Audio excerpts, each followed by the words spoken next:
Welcome to lecture 21. This is our 5th week in the series on acoustic materials and metamaterials, and I am Dr. Sneha Singh, an assistant professor at the Mechanical and Industrial Engineering department at IIT Roorkee. So before that, we began our discussion on acoustic materials and we studied about some conventional acoustic materials that are widely used today. So we discussed about the porous absorbers.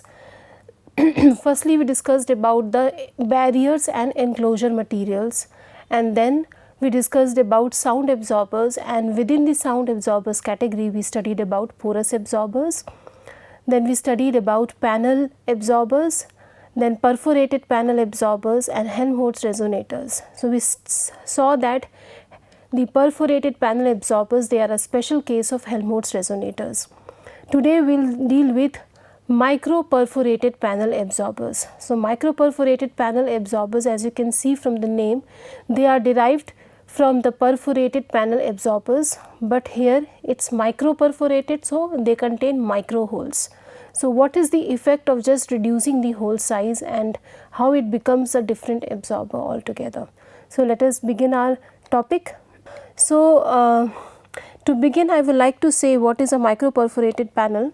So it is same as in the case of a perforated panel absorber, but the limitation in perforated panel absorber was that the absorption magnitude. So both for Helmholtz resonator and perforated panel absorber, because they both are based on the same principles of Helmholtz resonance. So both Helmholtz resonator and perforated panel absorber, they have a limitation to the absorption peak, or what is the maximum absorption that they can achieve, which I had told to you in the lecture 18. So this maximum absorption limit is always there, and therefore high absorption may not be achieved all the time. So that's a major limitation, and then wide range absorption is not possible. So these were the two limitations, a wide range absorption and high absorption.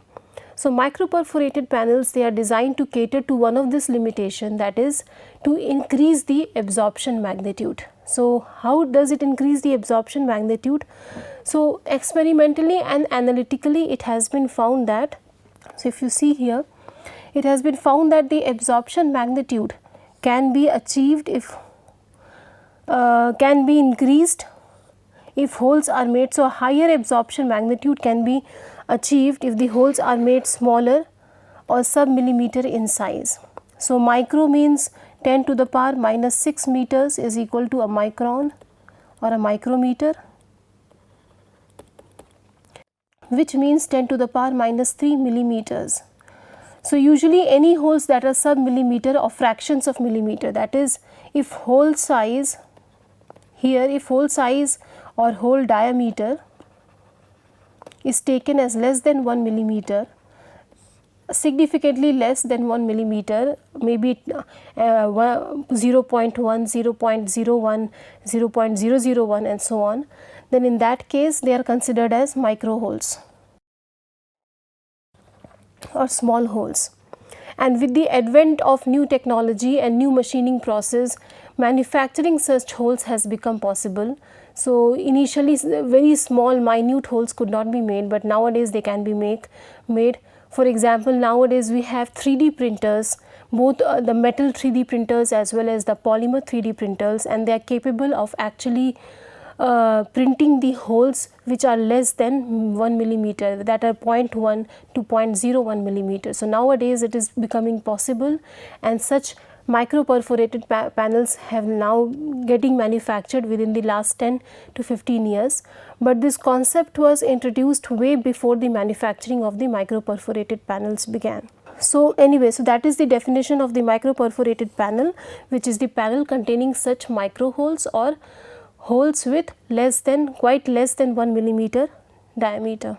So the person attributed to this contribution, or the person who first proposed and came up with a theoretical model of a micro-perforated panel was Professor Da Yu Ma.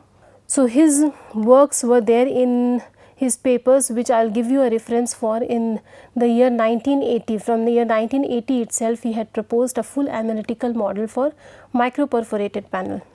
So micro-perforated panel absorbers, what do they consist of? So just like a perforated panel absorber, they have a thin sheet of hard material which is perforated with these micro holes. So this is the thin sheet of hard material perforated with the micro holes, and it is enclosed, and it contains an enclosed air cavity here, and it is enclosed with a rigid backing behind, a little distance behind the micro-perforated panel. So there can be some distance between this micro-perforated panel and the rigid backing. So just the same construction as panel absorbers with we had studied the perforated panel absorbers. So just the same construction, but now the holes have been made smaller in size. So this is again a special spring type of air spring oscillator, and it works like Helmholtz resonator. So as I have explained, so I won't go into the detail of the working principle here because it is the same as the perforated panel absorber. So effectively what happens is that when the sound energy it is incident on these panel, then this panel itself will have its own resonance. So whenever the sound is incident, then due to acoustic coupling at the resonance or at the resonance frequency, there will be a strong acoustic coupling and the sound energy will drive the air molecules. So here the neck is this. So the air molecules that are moving, oscillating back and forth through the neck or through the holes or perforations, they become the mass of this oscillator, and we have an enclosed air cavity which has its own bulk modulus to resist any compression and expansion. So whenever the air molecules they are oscillating back and forth, the enclosed cavity, when the air molecules they oscillate towards the cavity, they will try to compress it. They compress the air molecules within the cavity, and this resistance to compression will then act as a restoring force which will face the air molecules on the other end, and as they go and oscillate away from the cavity, then in that case the air molecules within the cavity will undergo a small expansion or a acoustic expansion, and then again a restoring force will be acting due to the resistance to expansion, and the air molecules of the neck they will be forced to come back again. So sort of this particular enclosed cavity is acting as a restoring element and is ensuring that an oscillating motion continues throughout the time, provided there is no damping or other opposing force. So this is the mass spring model, where the small tubes of air with mass that oscillate to and fro through the micro-perforated panels become the mass, and the the bulk modulus of the air inside the cavity or its resistance to compression and expansion becomes the spring. And the working principle is, as I said, is the same. So because they are oscillators, they will have their own particular fundamental or resonance frequency, and here each perforation will then act as a individual Helmholtz resonator. So each perforation acts as an individual Helmholtz resonator, where the holes become the neck, and the enclosed cavity just behind the neck or just behind a particular perforation, that enclosed cavity then becomes the enclosed cavity of a Helmholtz resonator. So it's just the same. So if you see, so now you are seeing that basically they are working the same way as a perforated panel absorber. Then what makes them special and what makes them increase the absorption magnitude? So here it is the effect of the micro holes. So it is because of these micro holes that magnitude increases. So in the panel absorbers, the dissipation mechanism was resonance oscillation. So dissipation only happened because at the fundamental frequency, the target sound energy will couple with the panel, and it will drive the panel, drive the air through the panel at large oscillations. So the work will be done by the incident sound energy on these air molecules, and hence at the fundamental frequency a lot of energy will be lost in doing work in driving these air molecules through the panels at their resonance oscillations. But in this case, in the micro-perforated panels, the resonance happens. So at the resonance there will be, the energy will be lost to drive the air molecules, but other than that there is also another major dissipation mechanism, which is the viscous loss or viscosity. So here what we see is that when the holes they become too small, less than a millimeter in diameter, then the thickness of the viscous layer, the viscous boundary layer around the whole orifice is almost same as the hydraulic diameter of the holes. So now the viscosity or the order of the viscous resistance is the same as the order of other forces and other pressure and other variables acting on it.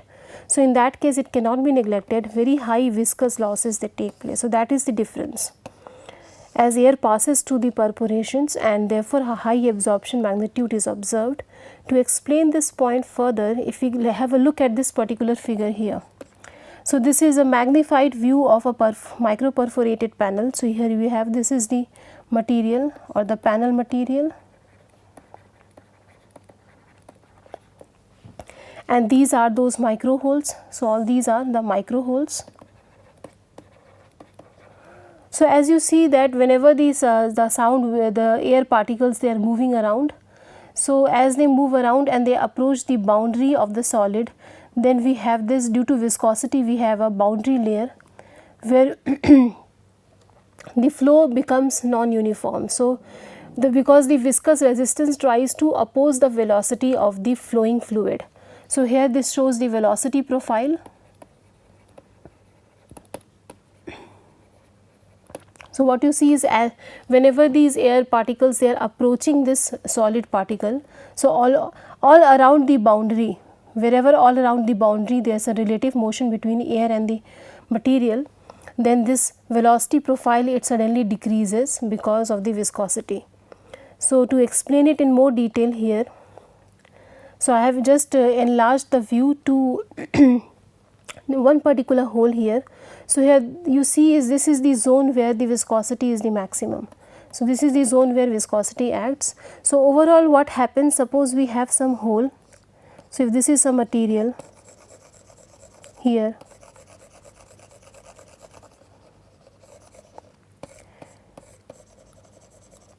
and then the layer of air is passing through it. So towards the center line there is no change in the velocity, and as you go more towards the boundary, suddenly you will see this effect of viscosity. So it is limited to a certain zone near the boundary, and this layer up till which, or the distance up till which the viscosity acts, is called as the viscous boundary layer. But in the case of micro holes, they are so small in size that the viscous boundary layer itself is almost the same order as the hole size. So this means that almost throughout the hole the viscosity effect can be observed. If the holes were bigger, then it will only be observed for a small fraction of the air molecules near the boundary, and the remaining air molecules they will pass through without any viscosity effect. But because of smaller size, now the entire zone comes under viscous effect, and that is why heavy losses are observed. In what it tries to do is viscosity, this is a resistive force, so it tries to reduce the velocity radially as well as axially as the air is moving. So it is acting as an opposing force to the flow of the air molecules. So as you saw here, so the only effect, so the main effect that becomes is that under such small magnitude of hole size, the viscous boundary layer is the same order as the hole size, and therefore throughout the entire hole the viscous effect can be observed, and there is a heavy reduction in the velocity of or there is a heavy opposition to the flow of the air throughout the hole. So because there is heavy opposition to the flow of the air throughout the hole, so this incident sound energy has to do now more work to drive these molecules at oscillation, at resonance oscillation. So the various mechanisms operative here for dissipating the sound energy are, first of all, it is the sound energy is lost at the resonance because the acoustic coupling takes place between the MPP and the incident wave, and then the energy is now being used to do work in driving the MPP at resonance, or driving the air molecules or oscillating them at resonance. Other than that, This is the effect of the micro hole. So, this is also observed in PP, but this one is special case for MPP. So, here heavy viscous losses take place. So, as the air flow through the holes, it faces heavy viscous resistance and some energy is dissipated in overcoming this viscous force, and therefore, viscous losses, they are proportional to the airflow velocity. So, heavy viscous losses take place. So, now you see that viscosity is directly proportional to velocity. So, as you will increase the velocity of the acoustic particle, or as the acoustic particle velocity increases, the viscous losses will also increase with time. And then some other loss mechanisms are also operative, like frictional losses due to the when the particles they are moving to and fro, they collide with each other and there is friction between them, and some losses take place, and some inertial and thermal losses due to the work done against expansion and contraction of the enclosed cavity. But the majority of the loss is due to this resonance phenomena and the viscous losses. So, this is together accounting for more than 85% of the losses compared to the other smaller effects. So, now heavy losses take place, and that is why whenever sound energy is incident, heavy amount of it is lost, very little amount of it is reflected back. So, the absorption overall increases. Now, Professor Dayuma, who's been credited for coming up with a full theoretical model of an MPP, he gave in his series of papers, which you can read, he gave in this series of papers what is the he derived what is the acoustic impedance when an MPP, a layer of MPP material is placed. So, this MPP is comprising of the entire thing. It is the micro-perforated panel followed by a rigid backing and then some air cavity. So, this entire becomes one material. So, what is the impedance that this material offers to the flow of sound waves? So, an equation was derived. It is a complicated equation. So, I am just giving you not the derivation, but just the equation itself. So, as you can see, it depends on lot of parameters. It depends on coefficient of viscosity, on the thickness of panel, the rho and the C values of the fluid medium, the porosity of the panel, radius of the hole, and the incident sound wave frequency. And it is a complex impedance. Some end correction when the same model proposed by Ma was then some end correction was included to it, because obviously the holes they act as open pipes. So, there will be end corrections involved. So, when end corrections is involved, then this factor 16 becomes 4 and the remaining things remain same. So, this is the corrected model for acoustic impedance of a MPP. So, let us see the significance of individual parameters on the acoustic impedance of MPP. So, if we begin first, then this is giving us the acoustic impedance of this micro-perforated panel, but the micro-perforated panel also has a cavity behind it. So, together the impedance of the material will then be the impedance due to the micro-perforated panel plus the impedance due to this cavity. So, this will be the total acoustic impedance. So, what happens is that this is the total impedance. Now, per perforation, the cavity that is behind it, it acts as a long tube. So, if we have this micro-perforated sort of panel here, and then we have the cavity behind it. So, effectively for every perforation, suppose this is the effective cavity for a perforation, this is the cavity for this perforation, and so on. So, for every perforation, the cavity is now acting like this cavity acts like a long tube with a rigid end at one end. So, it is a long tube with a rigid end at a distance of d, where d is the air cavity depth. So, at d we are having a rigid backing, which is the rigid wall or the backing of the panel, and then there is some incident sound some sound energy is incident on the other end. So, if this is taken as so if we take a long tube model and we take this point as x equals to 0 and this point as x equals to d. So, the cavity can be represented by a long tube where at x equals to 0 we are getting some incident wave. So, the wave is incident at the panel. So, we have a sound source at x equals to 0 and a rigid backing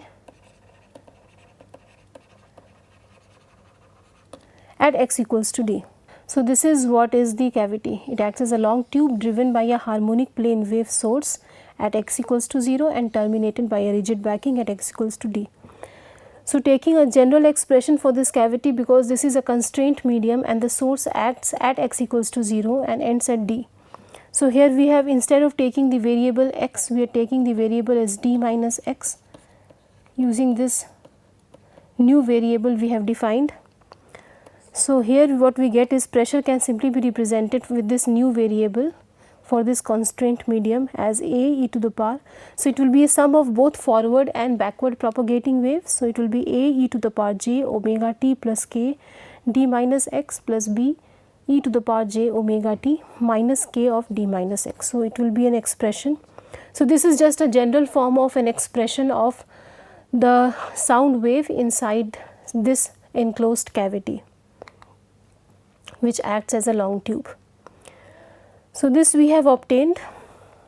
Now if we differentiate this expression with respect to x, then the del p by del x can be written as minus a, and with x we have jk, so it is minus jk. So minus a jk e to the power j omega t plus k d minus x, and this expression becomes, here with x you have the constant plus jk. So b jk into e to the power j omega t minus k d minus x. So exponential, based on the formula for the differentiating an exponential function, you can simply obtain this. So it is an easy differentiation. So at the rigid boundary, you know that we have solved such kind of problems previously when we were dealing with standing waves and resonance.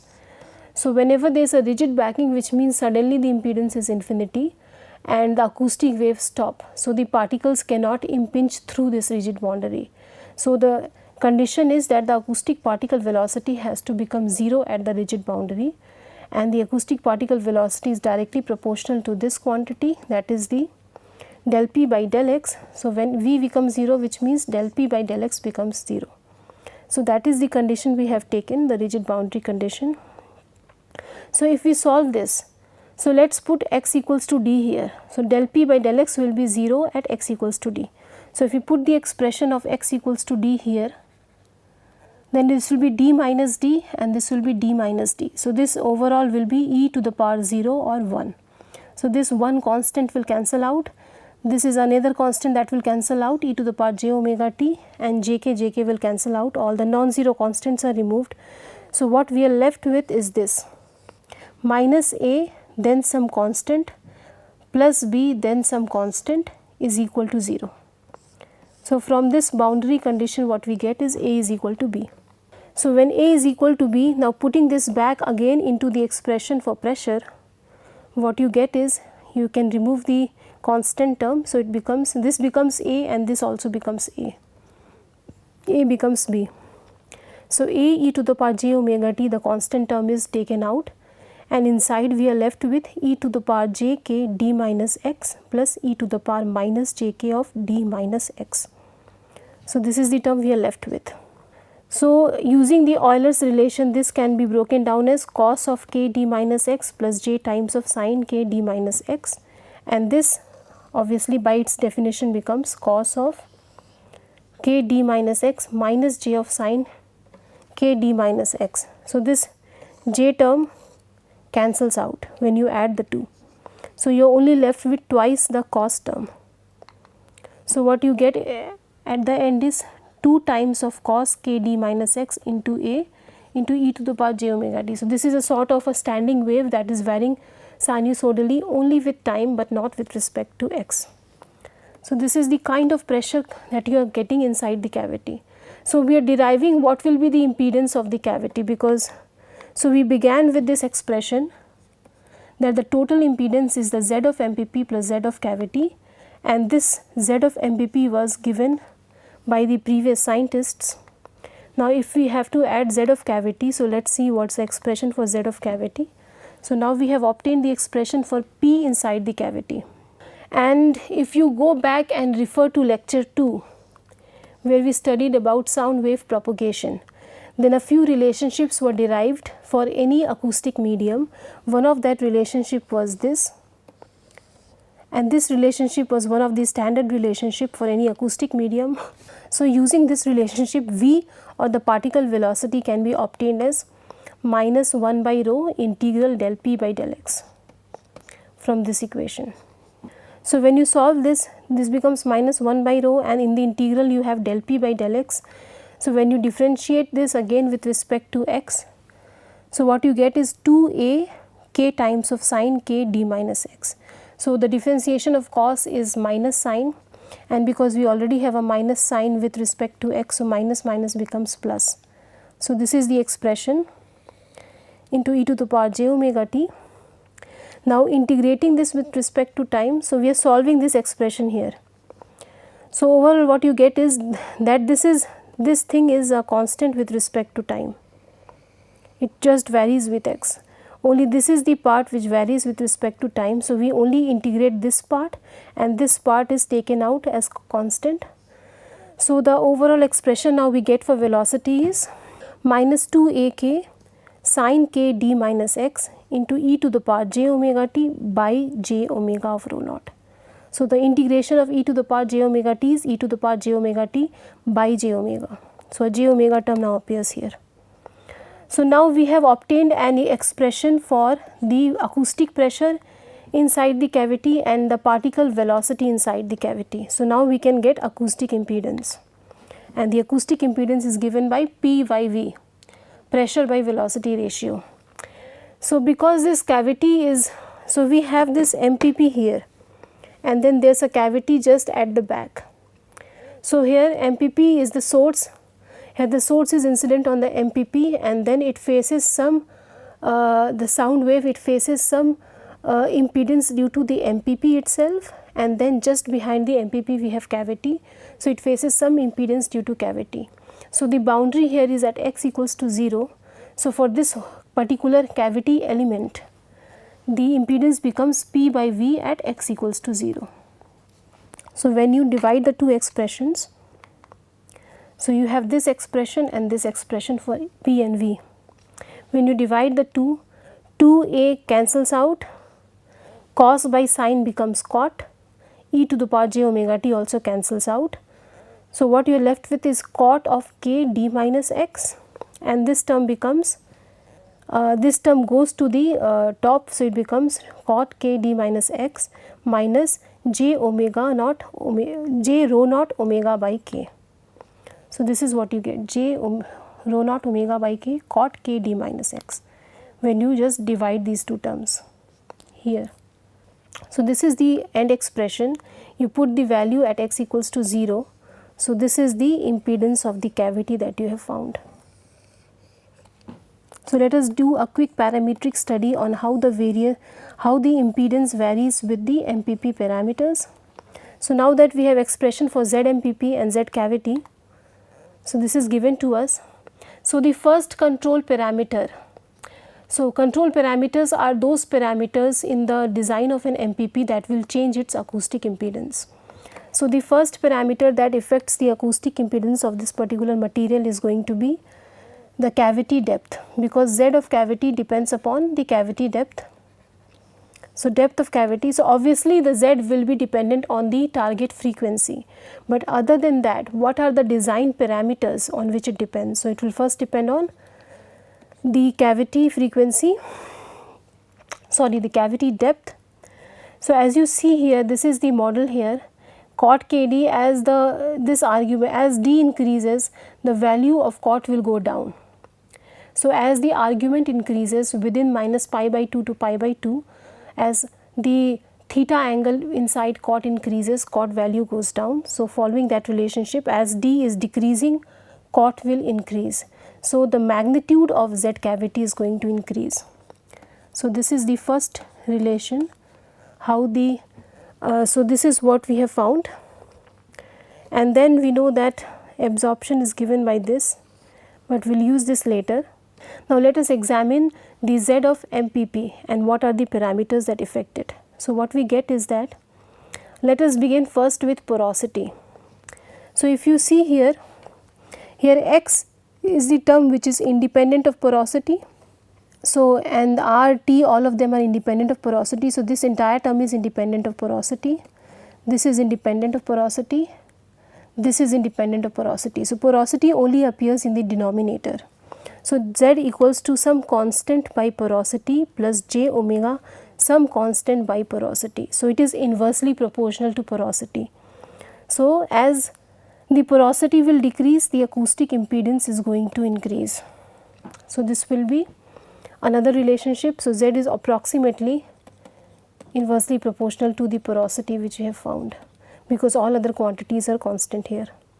Now, with R, so before we see what is the relationship between Z and the radius, let us see relationship between Z and T. So, again all this quantity, so here you have T here in the denominator, and here you have numerator, and here you have in the denominator.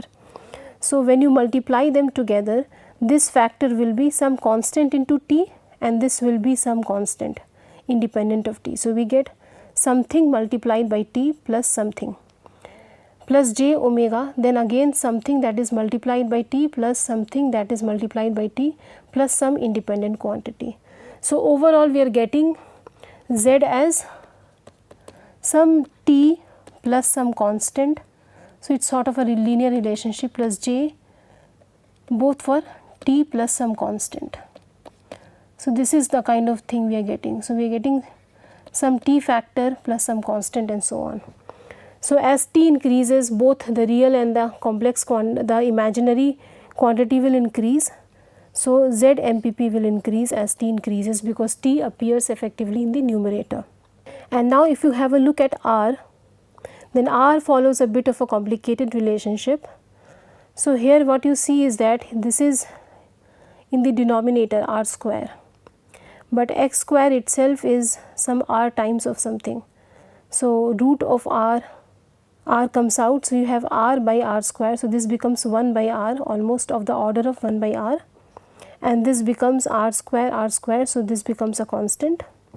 Again this is constant, this is something of R, and this becomes something of R. So, what you are getting is that in this for Z term, what you are getting is, here you are getting R both in the numerator and the denominator. So, some constant A times of R, some constant B times of R, and so on. So, you are getting a more complicated relationship. So, what it has been found through some experimental and numerical studies is that Z MPP increases as the micro holes radius increases only up till a certain extent, and then it follows a reverse relationship, and it starts to decrease as the hole radius is increased. So, this is the relationship that it follows, a dual relationship. So, we have these as the various design parameters that affect acoustic impedance. So, let us see how the acoustic impedance and alpha are related to each other. So, we know that R, when we studied about sound propagation through medium boundaries, we know that R is equal to Z2 minus Z1 by Z2 plus Z1.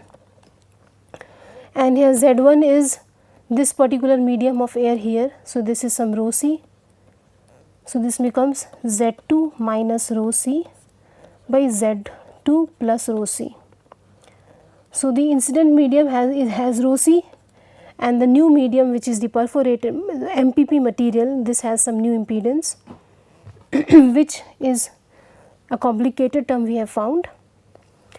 So, now if we divide this entire thing by rho c, what we get is Z2 by rho c minus 1 upon Z2 by rho c plus 1 will give you R. If you take this Z2 by rho c as equal to simply the Z, which is the relative acoustic impedance with respect to air.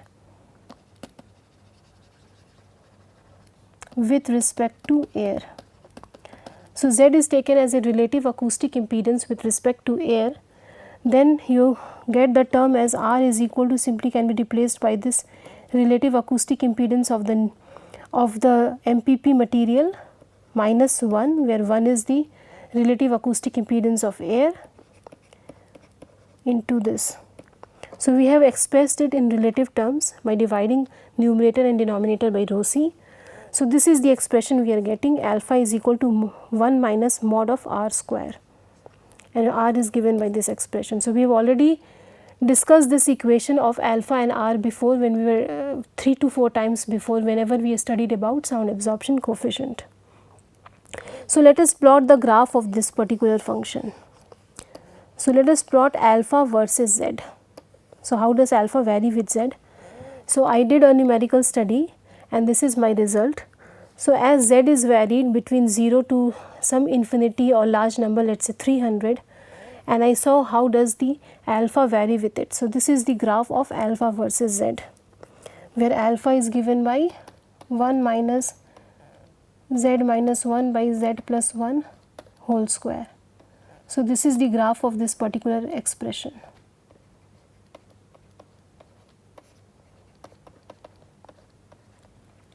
So what you get is that whenever z is greater than 1, alpha increases with the decreasing value of z.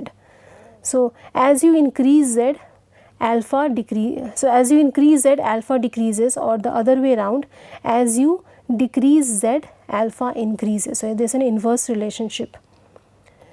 And in most of the cases, because the impedance the air impedance, an unbounded air impedance is rho c, and then we have some MPP material placed on it.